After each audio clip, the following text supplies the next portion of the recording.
أنفسنا ومن سيئات أعمالنا من يهدي الله فلا مضل له ومن يضلل فلا هادي له وأشهد أن لا إله إلا الله وحده لا شريك له وأشهد أن محمدا عبده ورسوله يا أيها الذين آمنوا اتقوا الله حق تقاته ولا تموتن إلا وأنتم مسلمون يا أيها الناس اتقوا ربكم الذي خلقكم من نفس واحدة وخلق منها زوجها وبث منهما رجالا كثيرا ونساء واتقوا الله الذي تساءلون به والأرحام إن الله كان عليكم رقيبا يا أيها الذين آمنوا اتقوا الله وقولوا قولا سديدا يصلح لكم أعمالكم ويغفر لكم ذنوبكم ومن يطع الله ورسوله فقد فاز فوزا عظيما أما بعد فإن خير الحديث كتاب الله وخير الهدي هدي محمد صلى الله عليه وسلم وشر الأمور محدثاتها وكل محدثة بدعة وكل بدعة ضلالة الضلالة في النار أعوذ بالله من الشيطان الرجيم بسم الله الرحمن الرحيم وما خلقت الجن والإنس إلا ليعبدون حضرات علماء کرام، محترم بزرگوں، نوجوان بھائیوں، پیارے بچوں، پردہ نشین اور آج کی گفتگو کا موضوع ہے توحید۔ تو بلا کسی تمہید کے ڈائریکٹ موضوع کے اوپر آتے ہیں۔ توحید کسے کہتے ہیں؟ What is توحید؟ توحید کہتے ہیں عدم شرک، شرک نہ ہو، توحید۔ دلیل یہ حدیث پاک وعن ابی الزبیر حدثنا جابر بن عبد الله رضی اللہ تعالی عنہ قال سمعت رسول اللہ صلی اللہ علیہ وسلم یقول من لقی اللہ لا يشرك به شيئا دخل الجنة ومن لقيه يشرك به دخل النار رواہ مسلم کی کتاب الایمان۔ حضرت امام مسلم رحمہ اللہ اس حدیث کو ایسے ہی مسلم شریف کتاب الایمان میں لائے ہیں۔ حضرت جابر بن عبداللہ فرماتے ہیں کہ میں نے نبی کریم صلی اللہ علیہ وسلم کو یہ فرماتے سنا کہ جو اللہ سے ملاقات کرے اس حال میں کہ اس نے اللہ کے ساتھ شرک نہ کیا ہو تو وہ جنت میں داخل ہوگا، اور وَمَن لَقِيَهُ يُشْرِكُ بِهِ، اور جو اس سے ملاقات کرے اس حال میں کہ اس نے شرک کیا ہو یہ جاننے میں جائے۔ یہاں دیکھئے من لقی اللہ لا یشرک به شیئا کے مقابلے میں لایا گیا ہے من لقیہ یشرک به شیئا۔ اس کا مطلب یہ ہوا کہ توحید نام ہے عدم شرک۔ جی توحید وہ ہے جو شرک نہیں ہے۔ ثابت ہوا کون سی ہستی، کون سی ذات ایسی ہے جو صرف اور صرف وہی عبادت کے لائق ہے، اسی کو یکتا مانا جائے اور جبین نیاز کے تمام سجدوں کو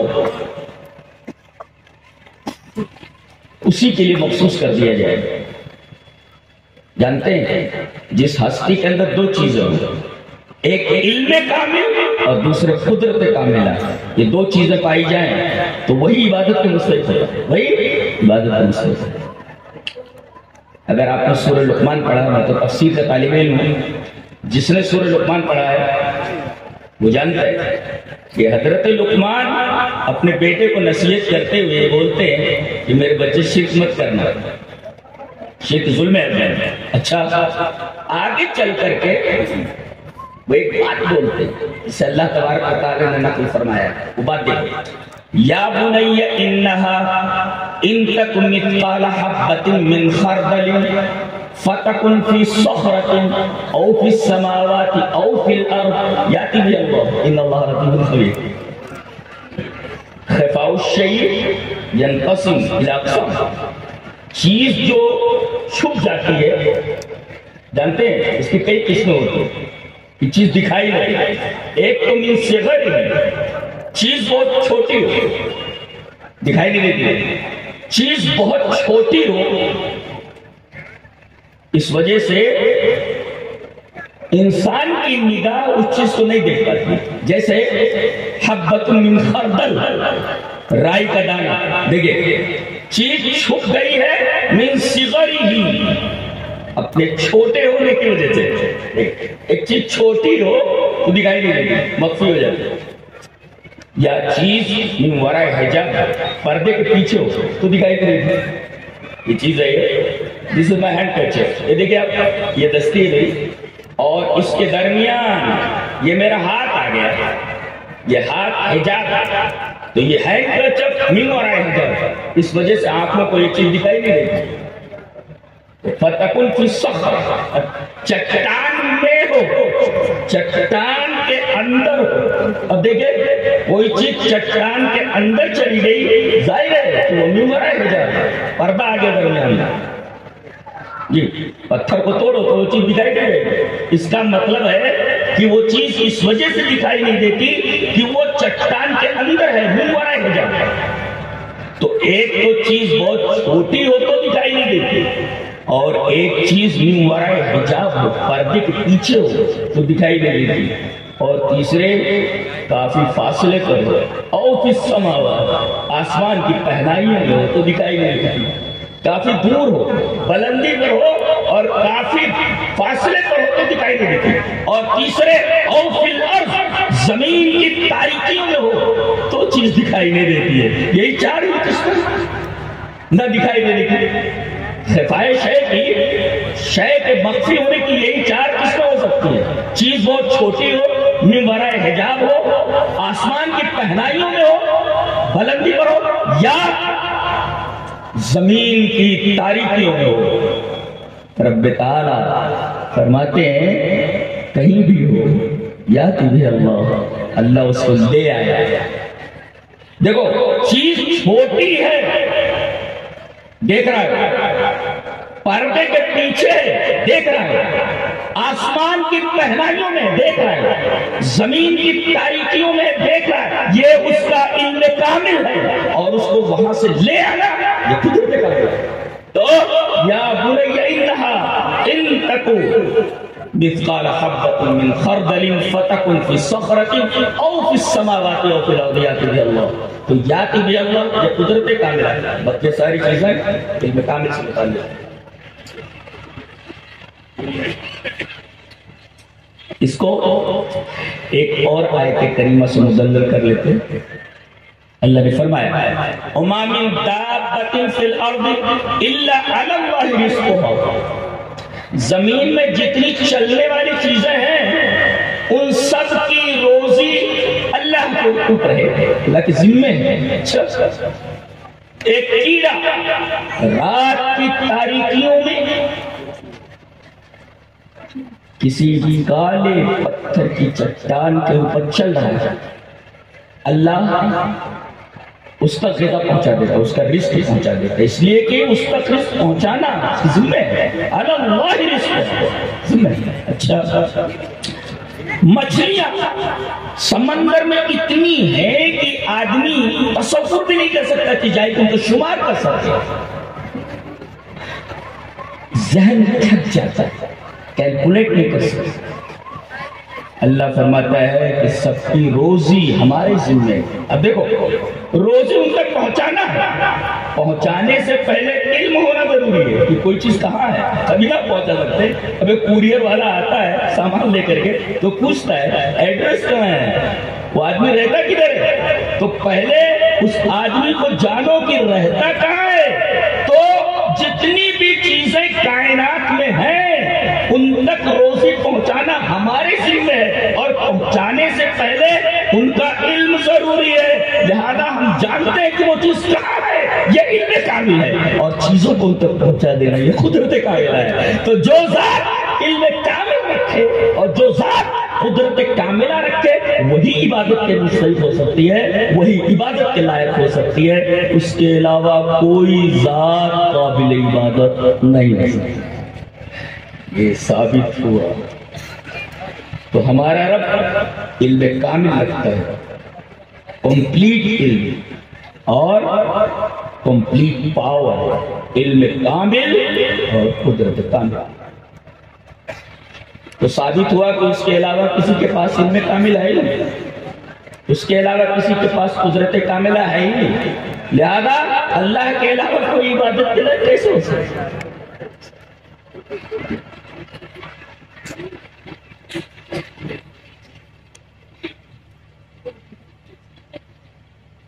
توحید کی برکت پر ایک حدیث لے کر جاؤ آج سے، شاید آپ کو سنی ہو، علماء تو جانتے ہی ہیں، آپ کے حوالے پہلے حدیث پڑھ لیتا ہوں۔ حدیث اس طرح وان عبداللہ رضی اللہ تعالیٰ عنہ قال رسول، میری طرف متوجہ ہو جائے، یہ مکمل ہے، حدیث بہت ہی اہم ہے۔ وان عبداللہ رضی اللہ تعالیٰ عنہ قال رسول اللہ صلی اللہ علیہ وسلم انی لعارف آخر اہل النار خروجا من النار۔ کیا کوئی پرابلم ہوتا ہے؟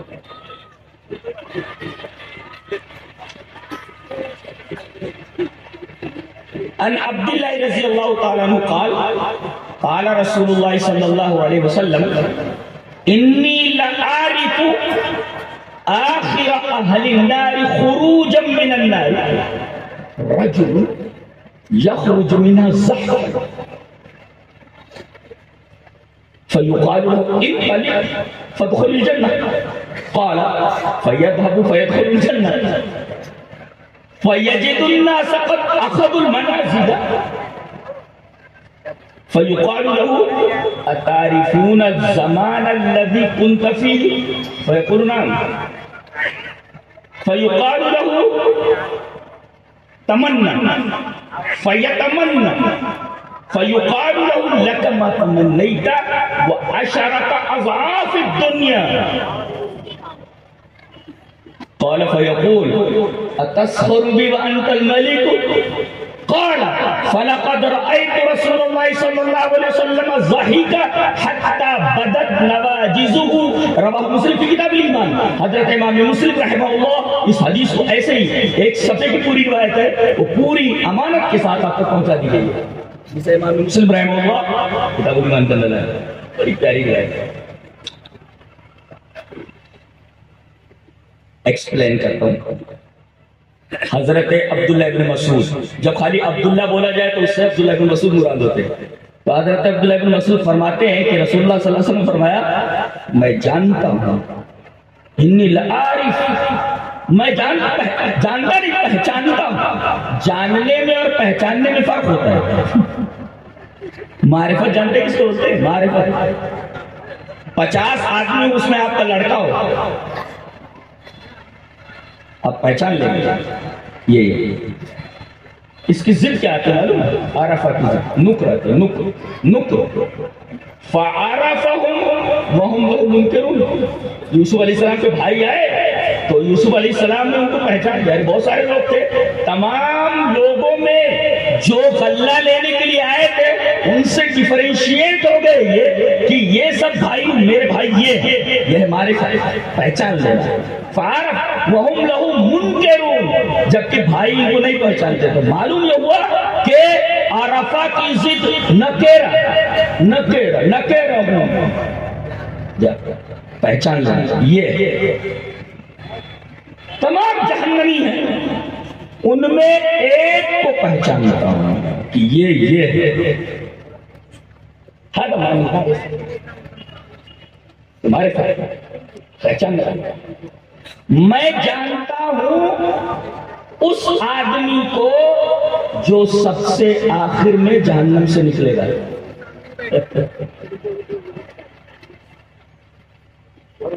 جہنم میں گیا کیوں تھا؟ اپنی بدعملیوں کی وجہ سے گیا تھا. نکلا کیا؟ توحید کی وجہ سے نکلا. توحید نہ ہوتی نکلنے کا سوال ہی پیدا نہیں ہوتا. یہ گیا اپنی بدعملیوں کی وجہ سے گیا تھا اور نکل کیوں رہا ہے جہنم سے؟ توحید کی وجہ سے. تو میں اس آدمی کو جانتا ہوں جو جہنم سے سب سے آخر میں نکلے گا. اچھا کیسے نکلے گا؟ رجل یخرج من الزحف، جیسے بچے ہوتے ہیں نا وہ پیٹ کے بل ایسے گھسٹتے ہوئے چلتے ہیں لائک دس، وہ پیٹ کے بل گھسٹتے ہوئے جہنم سے نکلے گا. فیقال له، اس سے کہا جائے گا انطلق فادخل الجنہ، جا انطلق جا جنت میں داخل ہو. قال ابھی کہتے ہیں جائے گا فیدخل الجنہ، جنت میں داخل ہو جائے گا. گیا جب جنت میں پہنچا، حدیث کے الفاظ ہے فیجد الناس، آرام سے بیٹھے حدیث سنی، فیجد الناس قد اخذوا المنازل، وہ جب جنت میں پہنچے گا تو دیکھے گا جنت پوری کی پوری بھری ہوئی جگہ ہے ہی نہیں. فیجد الناس قد اخذوا المنازل، لوگوں نے جگہیں لے لی، کئی جگہ ہی نہیں دیکھی، تو جگہ ہی نہیں دکھا پا.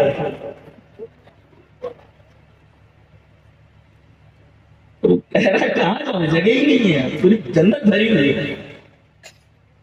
کہا جائے گا اس سے تم جتنے عرصہ جہنم میں رہے ہو، معلوم ہے نا تعریف الزمان، وہ ٹائم جتنے ٹائم تم جہنم میں رہے ہو معلوم ہے، جانتے ہو تعریف، آپ جو تعریف ہے پہچانتے ہو، وہ لمحات پہچانتے، یہ لمحہ یہ یہاں پہچانتا ہوں. ارے جہنم کی ہوا لگ جائے آدمی تو نہیں بھولے گا، یہاں تو برسوں کیا پتا نہیں کب تک وہ جہنم میں چلتا رہتا. کہتا جانتا ہوں. فیقال له، اس سے کہا جائے گا کہ تمنا کر، آرزو کر، تجھے کیا چاہیے، تجھے کیا چاہیے، آرزو کر، تمنا کر.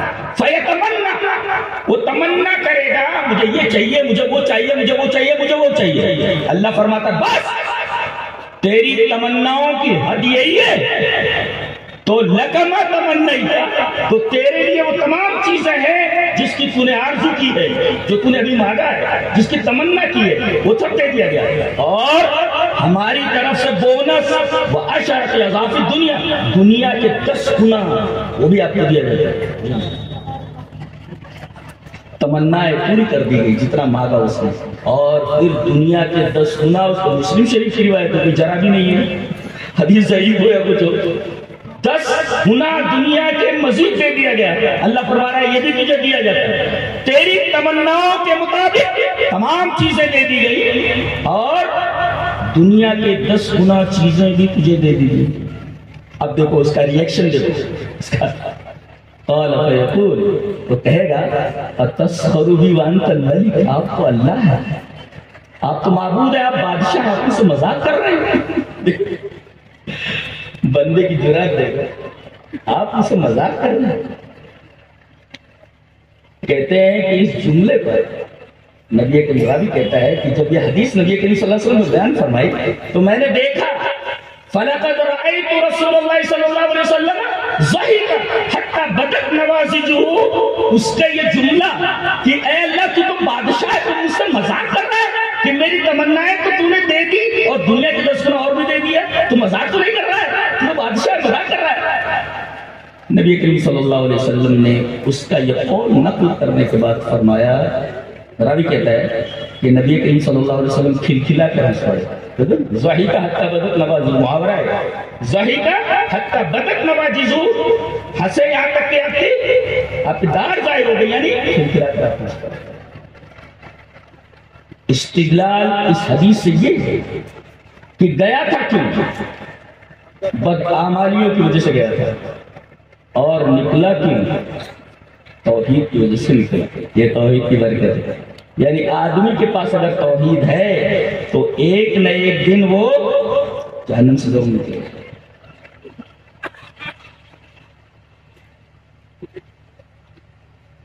توحید کی برکت پر یہ روایت بھی دیکھیں. حدیث اس طرح کا وعن ابی ذر رضی اللہ تعالی عنہ قال قال رسول اللہ صلی اللہ علیہ وسلم یقول اللہ تعالی یا ابن آدم لو عملت قراب الارض خطایا ولم تشرک بی شیئا جعلت لك قراب الارض مغفرة.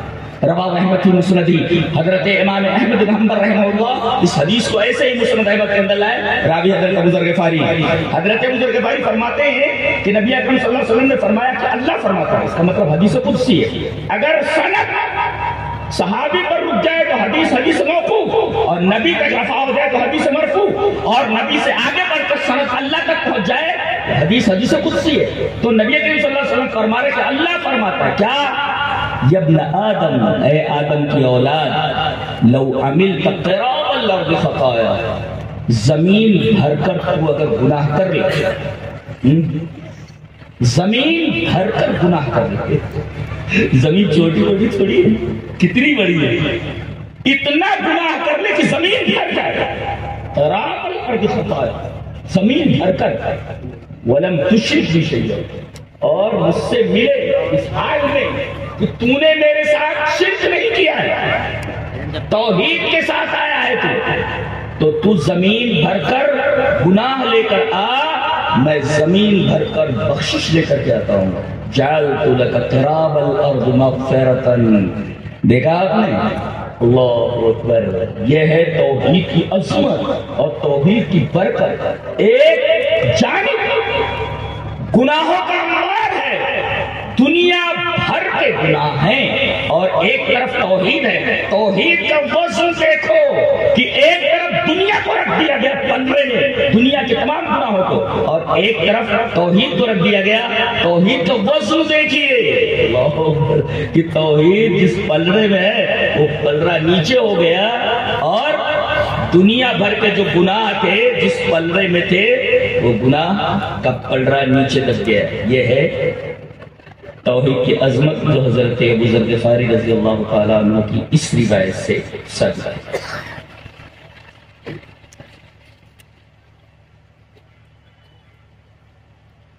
انسان کو جو پیدا کیا گیا ہے جانتے ہیں کس لیے؟ توحید کے لیے پیدا کیا گیا. جی وَمَا خَلَقْتُ الْجِنَّ وَالْإِنسَ إِلَّا لِيَعْبُدُونَ. میں نے جنوں کو اور انسانوں کو اس لیے پیدا کیا ہے تاکہ وہ میری عبادت کریں. جانتے ہو لیعبدون کی تفسیر کیا کی گئی ہے؟ لیوحدون، تاکہ وہ میری توحید پکڑے، تاکہ وہ میری توحید اختیار کرے. اور عجیب بات تو یہ کہ ایک جگہ شکر کا لفظ آیا ہے لیکن مفسرین نے اس کی تفسیر توحید سے کی. جیسے شیطان کو جب اللہ تعالیٰ نے راز درگاہ کیا، چل نکل یہاں سے بھاگ، تو اس نے کہا کہ تو نے اس کی وجہ سے مجھے گمراہ کیا ہے. آدم کو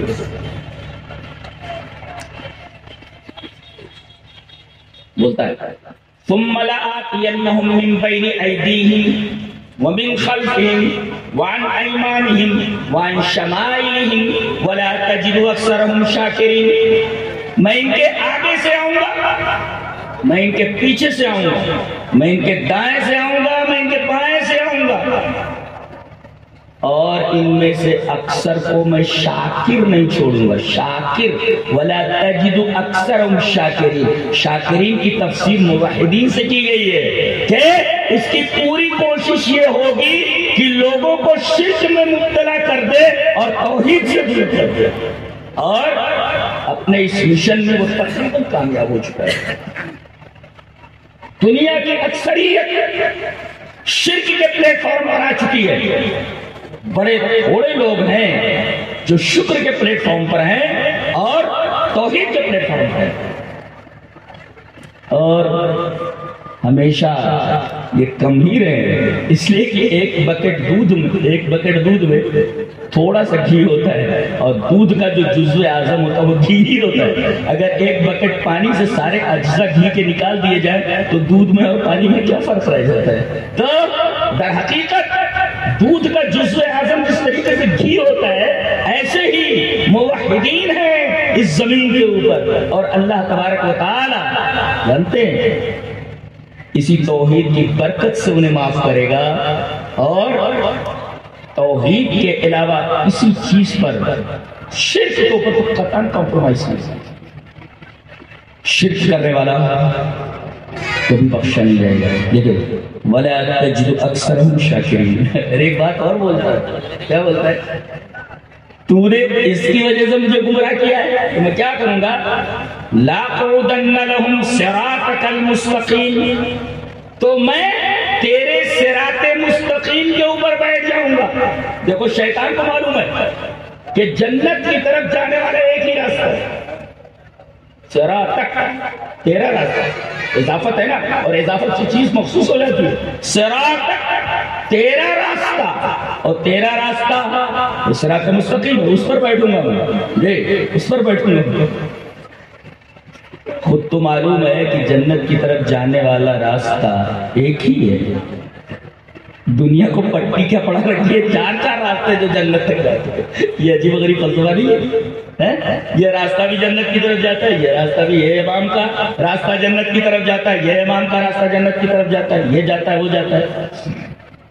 بڑے خوش نصیب ہیں آپ لوگ جو دین کو مضبوطی سے پکڑیں۔ اچھا دین نام ہے کس کا؟ دین نام ہے کس کا؟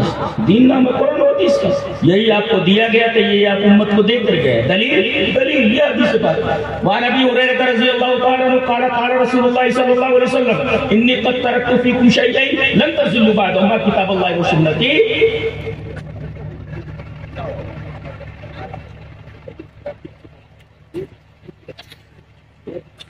حضرت ابو ہریرہ فرماتے ہیں کہ نبی کریم صلی اللہ علیہ وسلم نے فرمایا کہ میں نے تمہارے درمیان دو چیزیں چھوڑ دی ہیں، ان کو مضبوطی سے پکڑے رہو گے ابھی گمراہ نہیں ہوگے، اللہ کی کتاب اور میری سنت، اور یہ دونوں ایک وَلَن يَتَفَرَّقَا، آخری ٹکڑا حدیث کا، وَلَن يَتَفَرَّقَا حَتَّى يَرِدَ عَلَيَّ الْحَوْضُ، رواه الحاکم فی المستدرک فی کتاب لی۔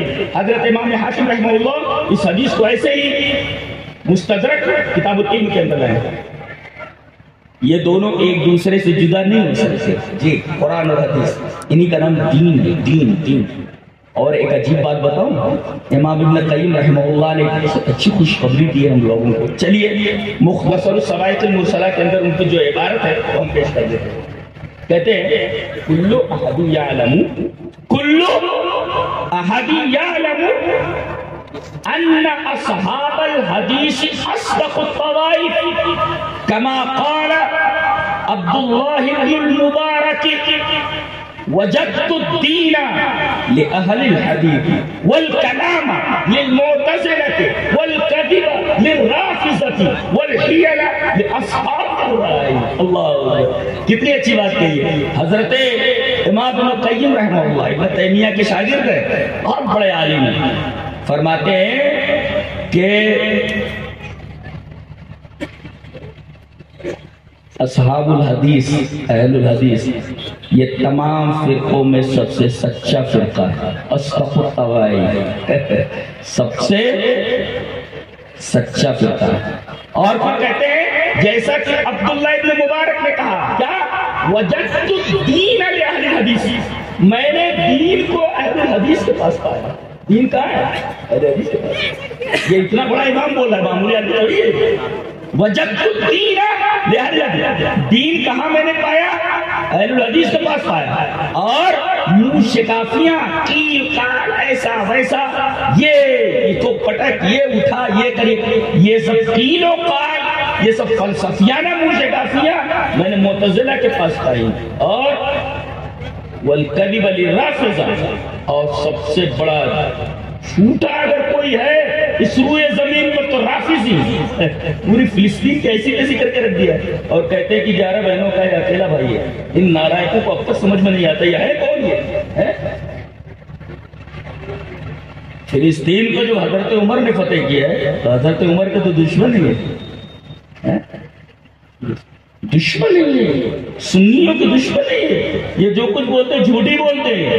والکذب، روئے زمین کے اوپر ان سے زیادہ جھوٹا کوئی ہے ہی نہیں۔ والکذب للرافضہ، پوری دنیا سے یہ جھوٹ بولتے ہیں کسی بھی طریقے سے، تقیہ کی شکل میں ہو یا کسی اور شکل میں، سب سے بڑے جھوٹے روئے زمین کے اوپر بدترین مخلوق یہی ہے۔ والکذب للرافضہ، جھوٹ میں نے رافضیوں کے پاس پایا ہے۔ والحیل لاصحاب الرائے، اور اصحاب الرائے کے پاس جو قیاس لڑاتے ہیں، ان کے پاس میں نے ہیلے بہت دیکھے، ہیلے ان کے پاس، ہیلے ان کے پاس۔ چلیے اس بات کو المدخل للسنن الکبری بیہقی کی جو المدخل الی السنن الکبری ہے، اس کے اندر ایک روایت ہے حضرت عمر بن الخطاب سے، چلیے پڑھ لیتے ہیں اس کو تاکہ یہ بات مدلل ہو جائے۔ وعن عمر بن الخطاب رضی اللہ تعالیٰ عنہ قال ایاکم واصحاب الرائے فانہم اعداء السنن آیتہم احادیث ان یحفظوها فقالوا بالرائے فضلوا واضلوا۔ یہ مدخل للسنن الکبری بیہقی کے اندر یہ ہے۔ حضرت عمر رضی اللہ تعالیٰ فرماتے ہیں کہ دیکھو، قیاس لڑانے والے لوگوں سے بچو، جو فرقہ قیاس لڑاتا ہے ایسے فرقے سے بچو، اور ایسے مولوی سے بچو جو صرف قیاس لڑاتا ہو، اس لیے کہ یہ قیاس والے یہ سنن کے دشمن ہے۔ اس کا مطلب رائے اپوزٹ سنت تھے، یہ سنت کے دشمن ہے، اور احادیث نے ان کو تھکا دیا ہے۔ یہ حدیث یاد نہیں کرتے، قیاس لڑاتے ہیں۔ آیتہم الاحادیث ان یحفظوها، حدیث حفظ نہیں کر سکتے، حدیث یاد نہیں کر پاتے، اگر ہم کچھ بھی بولتے چلے جاتے تو احادیث حفظ نہیں کر سکتے، ان کو تھکا دیا ہے۔ تو اب احادیث یاد نہیں ہوتی تو کیا کرتے ہیں؟ فقالوا بالرائے، تو رائے لڑانے لگتے ہیں، رائے سے بات کرنے لگتے ہیں۔ فضلوا واضلوا، ظاہر ہے جب رائے سے بات کی جا رہی ہے تو خود گمراہ ہوں گے اور دوسروں کو گمراہ کریں گے۔ یہ ہے اصحاب الرائے۔ مولانا مودودی کے بارے میں کہا گیا، جو جماعت اسلامی کے بانی ہیں، جی ترجمان میں انہوں نے لکھا ہے کہ میری کوشش ہے، الفاظ دیکھیں مودودی میری ضرور یہ کوشش ہے کہ میں جب قرآن کو پڑھوں تو جو مفہوم میرے سمجھ میں آئے، میری سمجھ میں آئے اور میرے قلب کے اوپر اثر ڈالے، میں جو کا توں وہ مفہوم لکھ دوں۔ یہ کیا ہے؟ آپ کے ذہن میں قرآن حکیم کی آیت کی جو تفسیر آ رہی ہے وہ آپ لکھ رہے ہیں، آپ کے دل پر جو اثر کر رہی ہے وہ آپ لکھ رہے ہیں۔ یہ کون سی تفسیر ہے؟ یہ فقالوا بالرائے فضلوا واضلوا، تفسیر جو ہے رائے سے کرنا، جو دل میں آئے، جو مفہوم ان کے ذہن نے سمجھا، ظاہر ہے۔ اچھا، آدمی جب قرآن کے ساتھ ایسی حرکتیں کرنے لگتا ہے تو پھر صحابہ بھی مارز اعتراض میں آتے ہیں، پھر حدیثیں بھی مارز اعتراض میں آتی ہیں۔ جی جیسے کہا گیا، ایک جگہ کہتے ہیں کہ یہ کانا دجال یہ سب کانا دجال وغیرہ یہ سب فسانے ہیں، ان کی کوئی شرعی حیثیت نہیں ہے۔ یہ انہی کا قول ہے۔ اس کے مقابل میں روایت دیکھیں، حدیث اس طرح۔ وعن عائشہ رضی اللہ تعالی عنہ زوج النبی صلی اللہ علیہ وسلم اخبرته ان رسول اللہ صلی اللہ علیہ وسلم كان يدعو في الصلاة اللهم اني اعوذ بك من عذاب القبر واعوذ بك من فتنة المسيح الدجال وأعوذ بك من فتنة المسيح الدجال وأعوذ بك من فتنة المحيا وفتنة الممات اللهم إني أعوذ بك من المأثم والمغرم فقال له قائل ما أكثر ما تستعيذ من المغرم فقال ان الرجل اذا غرم حدث فكذب ووعد فاخلف رواه البخاری في کتاب الاذان. حضرت امام بخاری رحمہ اللہ اس پوری حدیث کو ایسے ہی بخاری کتاب الاذان کے اندر لایا. نیند آ رہی ہے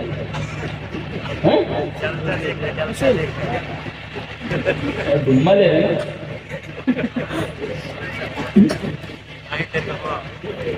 حضرت عائشہ فرماتی ہے کہا گیا کون عائشہ؟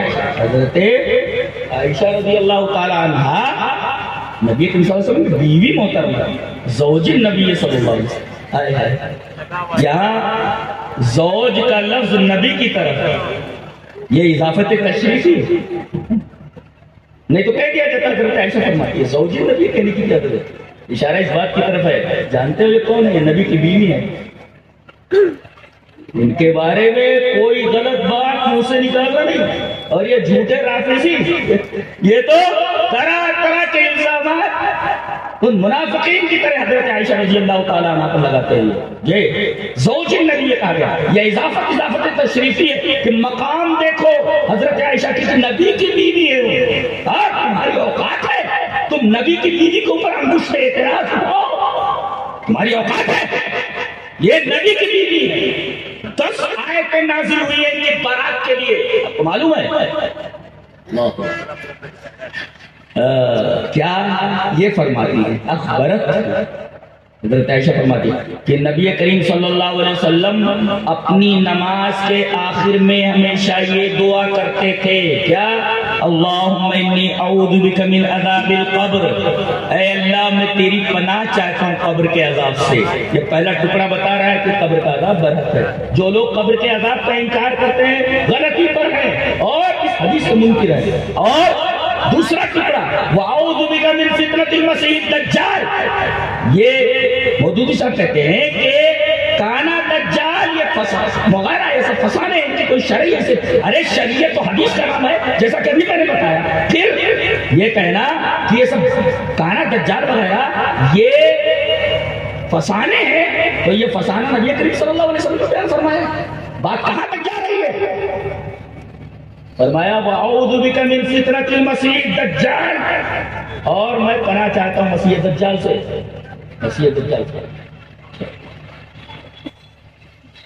اور میں پناہ چاہتا ہوں زندگی کے فتنہ اور موت کے فتنہ سے. اس ٹکڑے پر ٹھہر کر ہم اس کو وضاحت کرنا چاہتے ہیں.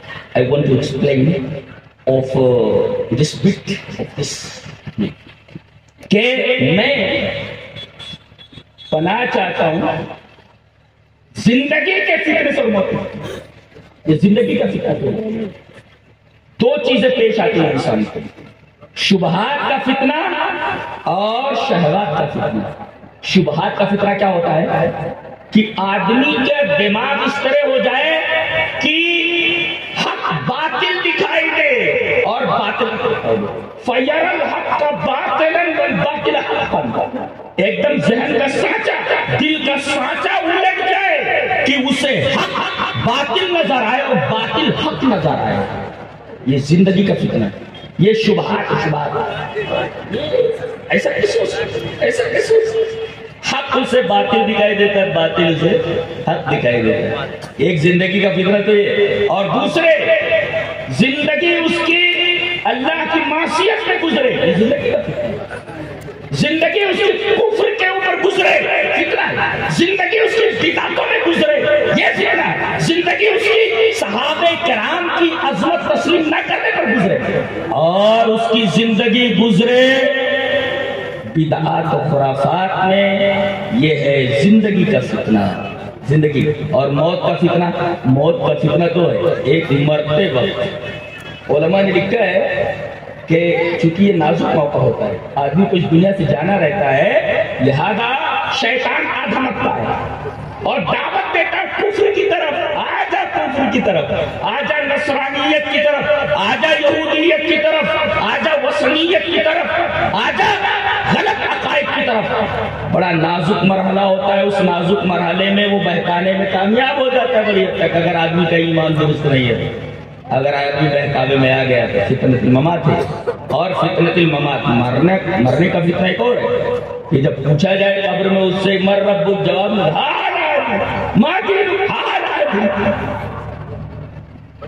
من هذا الذي بعث فيكم، یہ کون ہے جو تمہارے درمیان بھیجا گیا، یعنی نبی، یہ ہے موت۔ اور اس کے بعد نبی کریم صلی اللہ علیہ وسلم نے ارشاد فرمایا کہ میں پناہ چاہتا ہوں قرض سے۔ یہاں آدمی کسی کے ہاتھ میں پیسہ دے تو بھول جائے، قرض جلدی ادا نہیں کرتا ہے۔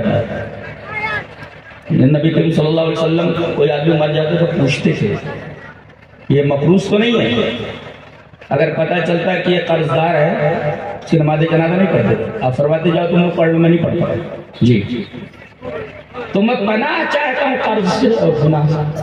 ایک کہنے والے نے کہا فقال لو قائل ما اکثر ما تستعیذ من المغرم، آپ قرض سے بہت زیادہ پناہ چاہتے ہیں اللہ کی، کیا بات ہے، وجہ کیا ہے؟ نبی کریم صلی اللہ علیہ وسلم فرمایا ان الرجل اذا غریم، آدمی جب قرضدار ہوتا ہے فحدث فقد، جب بولتا ہے تو جھوٹ بولتا ہے، ووعد فاخلف، وعدہ کرتا ہے تو اس کے خلاف ہوتا ہے۔ یہ قرض بہت خطر، ارے دے دوں گا، کل آنا کل دے دوں گا، چپل گھسوا کے نہیں دیتا تو وعدہ فاخلف۔ اس وجہ سے آپ صلی اللہ علیہ وسلم قرض سے اللہ کی بہت زیادہ پناہ چاہتے تھے جی۔ تو ایک چیز تو یہ، اچھا ایک جگہ حضرت لکھتے ہیں کہ رسول خدا کے سوا کوئی معیار حق نہیں، اور رسول خدا کے علاوہ کوئی تنقید سے بالا تر نہیں۔ راستہ کھل گیا، صحابہ کرام کو تنقید کرو جی، صحابہ کرام معیار حق نہیں ہے، قرآن بولتا ہے فَإِنْ آمَنُوا بِمِثْلِ مَا آمَنْتُمْ بِهِ فَقَدِ اهْتَدَوْا، اگر اس طرح یہ ایمان لائے جس طرح میرے رسول کے صحابہ ایمان لائے تو یہ ہدایت کیا گویا رسول اللہ صلی اللہ علیہ وسلم کے صحابہ یہ معیار حق ہے، اور یہ حضرت کہتے کہ معیار حق نہیں ہے، اور ان کے اوپر تنقید نہیں کر سکتے۔ نبی نے منع فرمایا کہ میرے صحابہ کو برا بھلا مت، تو یہ کہتے ہیں تنقید سے بالا تر نہیں ہے، تو تنقید کرو، تنقید کیوں ہو؟ عثمان ایسے ہیں تو انہوں نے ایسے کیا، انہوں نے ایسے کیا۔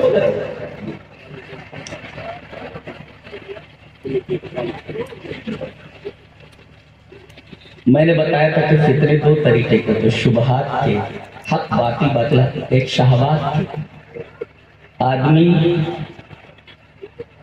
عورتوں کی طرف فطری طور پر میلان رکھتا ہے، گناہوں میں مبتلا ہونے کے بہت سارے چانسز آتے ہیں، لہذا یہ طے کر کے جا رہا ہوں بچے جوانی کی دہلیز میں قدم رکھیں تو اس چکر میں مت پڑو کہ ایم بی بی ایس کرنے میں اسے 35 سال لگ رہے ہیں، جب یہ فارغ ہو جائے گا تب شادی کریں گے،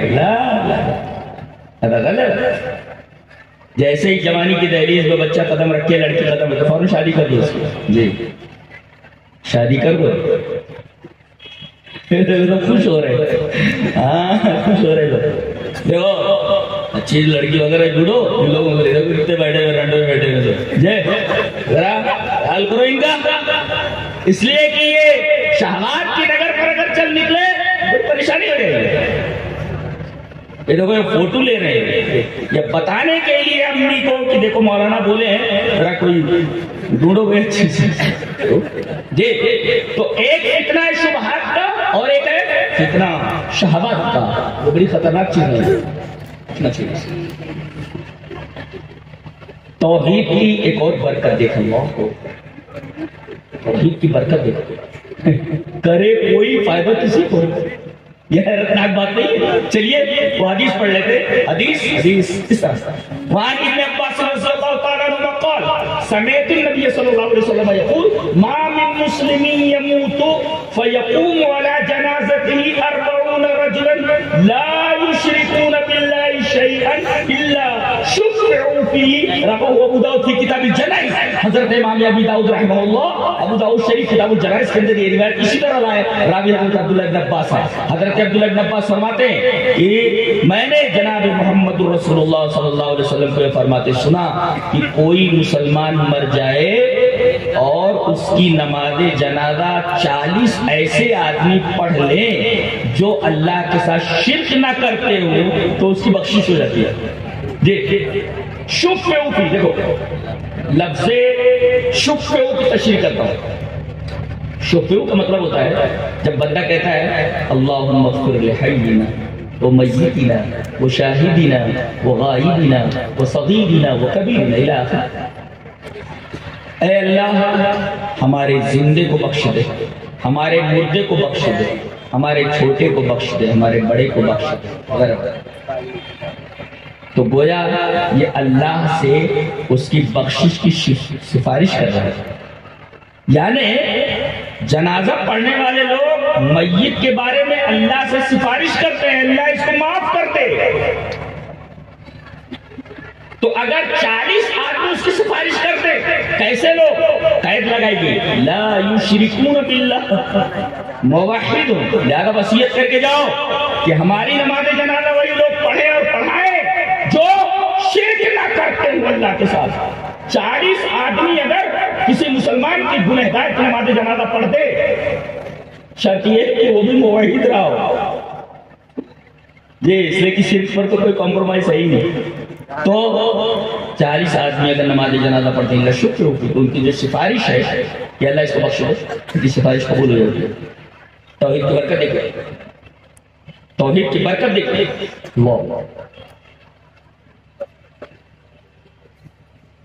توحید سے مراد جانتے ہیں کیا ہوتا ہے؟ توحید ایک عبادت، عبادت توحید ایک عبادت.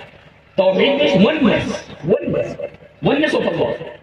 اللہ کی یکتائی، عبادت میں یکتا ماننا.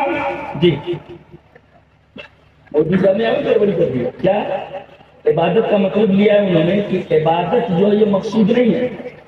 عبادت کا مقصود ہے اقامت الدولت الاسلامیہ، یہ اسلامی حکومت قائم کرنا، یہ مقصود. اچھا چلیے اس بات کا رد کرتے ہیں حدیث سے. ابھی رک جائیے اسی حدیث کی تو ہم نے پڑھا ہے وہ حدیث دیکھتے ہیں. حدیث اس طرح وعن ابی سعید الخدری رضی اللہ تعالی عنہ ان رجلا اتى النبي صلی اللہ علیہ وسلم فقال ای الناس افضل، ای الناس افضل قال. ایک آدمی آتا ہے نبی کریم صلی اللہ علیہ وسلم کے پاس، آتا نبی صلی اللہ علیہ وسلم اور پوچھتا ہے ای الناس افضل، سب سے افضل آدمی کون ہے؟ آپ فرماتے ہیں یہ فلاں چیز. قال ثم من، پھر اس کے بعد کون ہے؟ پھر اس کے بعد کون؟ نبی کریم صلی اللہ علیہ وسلم فرمایا ثم فی شعب من الشعاب یعبد اللہ عز وجل ویدعو الناس من شرہ. رواہ ابن ماجہ کی کتاب الفتن. حضرت امام ابن ماجہ رحمہ اللہ اس حدیث کو ایسے کتاب الفتن کے اندر لایا کہ ایک آدمی آتا ہے اور نبی کریم صلی اللہ علیہ وسلم سے پوچھتا ہے کہ لوگوں میں افضل کون؟ آپ نے بتایا آپ سے. پھر کہا کہ وہ آدمی، یہ دیکھیے آخر کیا، وہ آدمی جو کسی گھاٹی میں چلا جائے، پہاڑ کے گھاٹی میں چلا جائے، تنے تنا گھاٹی میں چلا جائے، شیب میں نشیہ گھاٹی میں چلا جائے، پہاڑ کے دامن میں چلا جائے اور گھاٹی میں اکیلے اللہ کی عبادت کرے، وَيَدْعُو النَّاسَ مِن شَرِّهِ، اور لوگوں کو شر کی وجہ سے چھوڑ دے. یہ جو آدمی اکیلے گھاٹی میں یہ کون سی حکومت قائم کر رہا ہے؟ اس کا مطلب عبادت ہے وہ اپنے عبادت بتا رہے ہیں. یہ کبھی پکڑا جائے اس لیے کہ طرح طرح حکومت پھر قائم ہوتی ہے. یعبد اللہ عز وجل، گھاٹی میں چلا جائے اور وہاں اللہ کی عبادت.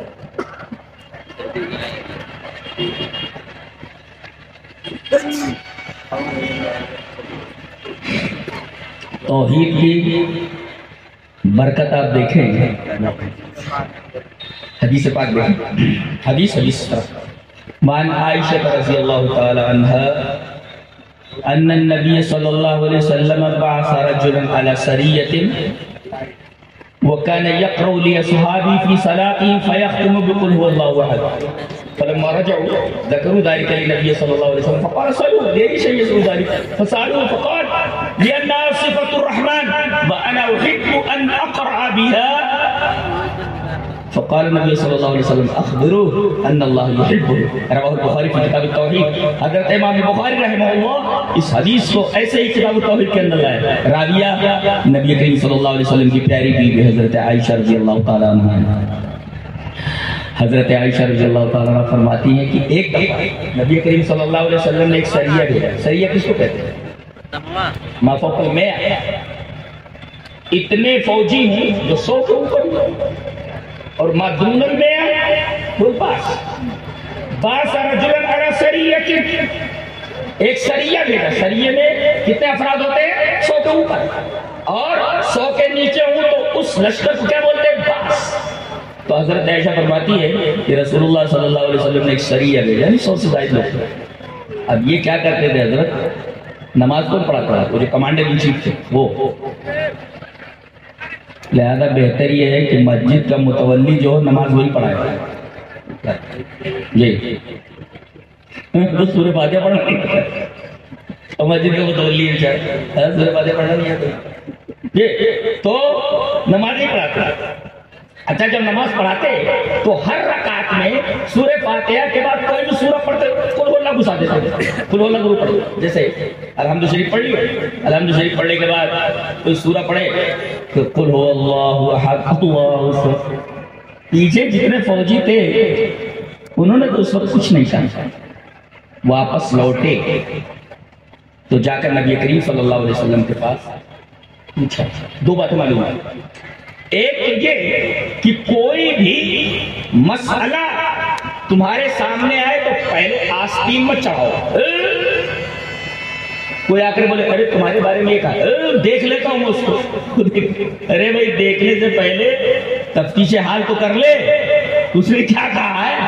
دیکھو ان لوگوں نے ایک بات دیکھی کہ وہ ہر رکعت میں قل هو اللہ پڑھتے ہیں. وہاں اختلاف نہیں کیا انہوں نے. جی آ کر کے انہوں نے نبی کریم صلی اللہ علیہ وسلم سے پوچھا. دو باتیں معلوم ہیں. ایک بات تو یہ کہ بات کوئی کان تک آئے تو فوراً ایکشن مطلب بات کو تحقیق کر لیا کرو. میں کہتا ہوں حدیث کے اس ٹکڑے پر اگر معاشرے میں کوئی عمل کر لے تو معاشرے کے اندر سے بہت ساری لڑائیاں ختم ہو جائیں, جھگڑے ختم ہو جائیں. کوئی آ کر کے کان پھونک دیتا دیکھ لیتا ہوں بھائی تفتیش حال تو کر لے. انہوں نے آ کر کے نبی کریم صلی اللہ علیہ وسلم سے کہا کہ اللہ کے رسول یہ ہر رکعت میں قل اللہ پڑھتے ہیں. اچھا دوسری بات یہ معلوم ہے کہ جب بھی کوئی دینی مسئلہ ہو تو اس کا حل صرف اور صرف قرآن اور حدیث کے پاس ہے. دیکھیے انہوں نے کسی سے پوچھا نہیں, ڈائریکٹ رسول سے پوچھا. لہذا کوئی بھی مسئلہ اگر سامنے آئے شریعت کا تو دیکھا جائے کہ قرآن کیا کہتا ہے, دیکھا جائے حدیث کیا کہتی ہے. یہ ڈائریکٹ نبی کے پاس پہنچا کہ نبی اس مسئلے کا حل بیان فرمائیں گے. نبی نے کہا انہی سے جا کر پوچھو ویسا کیوں کرتے سلو یہی شہید سمجھاری ویسا کیوں کرتے ہر رکعت میں سورہ فاتحہ سورہ اخلاص. تو انہوں نے آ کر پوچھا حضرت وہ جو آپ ہر رکعت میں سورہ اخلاص پڑھتے تھے ہم لوگوں نے تو اس وقت کچھ کہا نہیں. ہم نبی کے پاس گئے اور یہ بات نبی کے سامنے رکھی. نبی نے کہا کہ آپ سے پوچھا جائے کہ آپ ایسا کیوں کرتے. جانتے انہوں نے کیا کہا لِأَنَّهَا صِفَةُ الرَّحْمَانِ کیونکہ یہ سورہ اخلاص قل هو اللہ احد یہ رحمان کی صفت ہے. وَأَنَا أُحِبُّ أَنْ أَقْرَأَ بِهَا میں اللہ کی صفت سے پیار کرتا ہوں, محبت کرتا ہوں, اس وجہ سے پڑھ رہا ہوں. آ کر کے بتایا کہ اللہ کے رسول تو کہہ رہے کہ ہمیں سورہ اخلاص سے پیار ہے اس لیے کہ رحمان کی صفت ہے, توحید کا بیان ہے. نبی کریم صلی اللہ علیہ وسلم نے فرمایا ان سے جا کر بول دو کہ اللہ بھی ان سے محبت کرتا ہے. اخبرو ان اللہ یحبہ. دیکھیے توحید کا بیان سورہ اخلاص میں ہے. انہیں سورہ اخلاص سے محبت ہے, توحید سے محبت ہے. نبی نے فرمایا جا کر ان سے کہہ دو کہ اگر وہ توحید کی سورہ اخلاص سے محبت کرتے تو خبر دے دو ان کو کہ اللہ بھی ان سے محبت کرتا ہے. سورہ اخلاص سے محبت, توحید سے محبت, اللہ سے محبت تمہارا دیا.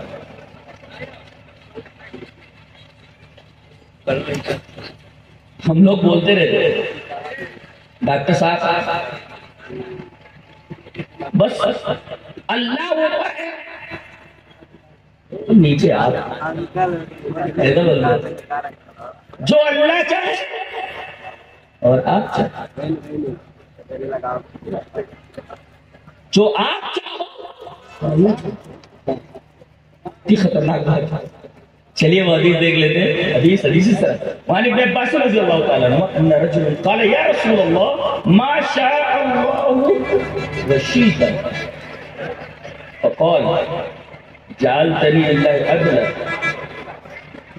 بل ما شاء اللہ وحدہ، رواہ احمد فی مسندی، اور یہ حدیث درجہ حسن تک پہنچ چکا ہے، حسن درجے کی حدیث ہے۔ حضرت ابن عباس فرماتے ہیں کہ ایک آدمی آیا اور اس نے کہا جو آپ چاہیں اور اللہ چاہے، تو نبی کریم صلی اللہ علیہ وسلم فرمایا ایسا مت کہو، بلکہ صرف یہ کہو جو اللہ چاہے، ما شاء اللہ وحدہ، جو اللہ چاہے، اتنا ہی بولو۔ ہم دیکھو کتنا ملا لیتے ہیں اس میں آ کر کے۔ تو توحید بہت غیور ہے، اس کے اندر ذرہ برابر شرکت اللہ کو گوارا نہیں ہے۔ جی ایک صاحب جو ہے نبی کریم صلی اللہ علیہ وسلم کے پاس آئے، واجی دیکھ لیتے۔ وعن عدی بن حاتم رضی اللہ تعالیٰ عنہ ان رجلا خطب عند رسول اللہ صلی اللہ علیہ وسلم فقال من يطع الله ورسوله فقد رشد ومن يعصيهما فقد غوى، فقال رسول الله صلى الله عليه وسلم بئس الخطيب انت بئس الخطيب انت قل ومن يعص الله ورسوله قال ابن نمير فقد غوي، رواہ مسلم فی کتاب الجمعہ۔ حضرت امام مسلم رحمہ اللہ اس حدیث کو ایسے کتاب الجمعہ کے اندر لائے۔ حضرت عدی بن حاتم کہتے ہیں کہ ایک آدمی نے نبی کریم صلی اللہ علیہ وسلم کے پاس خطبہ دیا اور کہنے لگا کہ جس نے اللہ اور اس کے رسول کی اطاعت کی وہ ہدایت یاب ہوا، سیدھے راستے پر ہے، اور جس نے ان دونوں کی نافرمانی، دونوں کی وارننگ لائی ہوئی، نبی صلی اللہ علیہ وسلم بیس الخطیب ہو، تم کتنے برے خطیب ہو۔ ارے یہ بولو من یعص اللہ ورسولہ، یعنی رسول اور اللہ میں فرق کرو، دونوں کو ملاؤ۔ یہاں کا عقیدہ یہ کہ وہی جو مصطفی عرش کا خدا ہو کر ادھر پڑھا ہے مدینہ میں مصطفیٰ کو دورے، یہاں کہا گیا ومن یعص اللہ، نہیں کہہ سکتے، یہ بولو ومن یعص اللہ ورسولہ۔ جی یہ الگ الگ کر کے بولو، رسول الگ ہے اور اس وجہ سے توحید بہت غیور چیز ہے، اور یہ چیز جس کو حاصل ہو گئی۔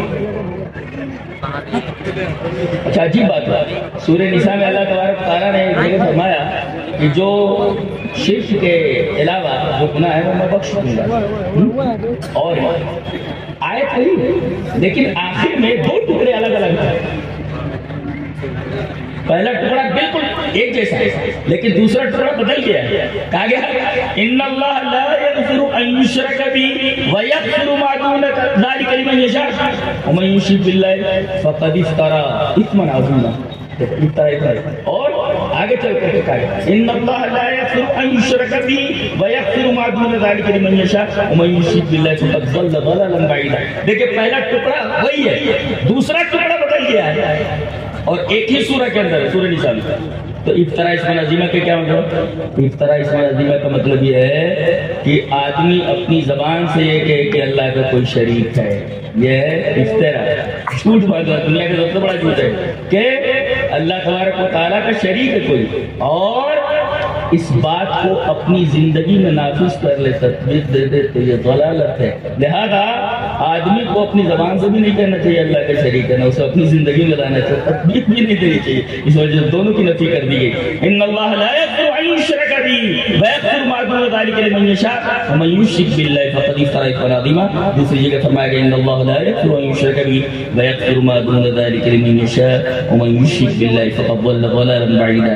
اللہ ہمیں نیک عمل اور اچھی سمجھ سے توفیق عطا فرمائے۔ وآخر دعوانا الحمدللہ رب العالمین۔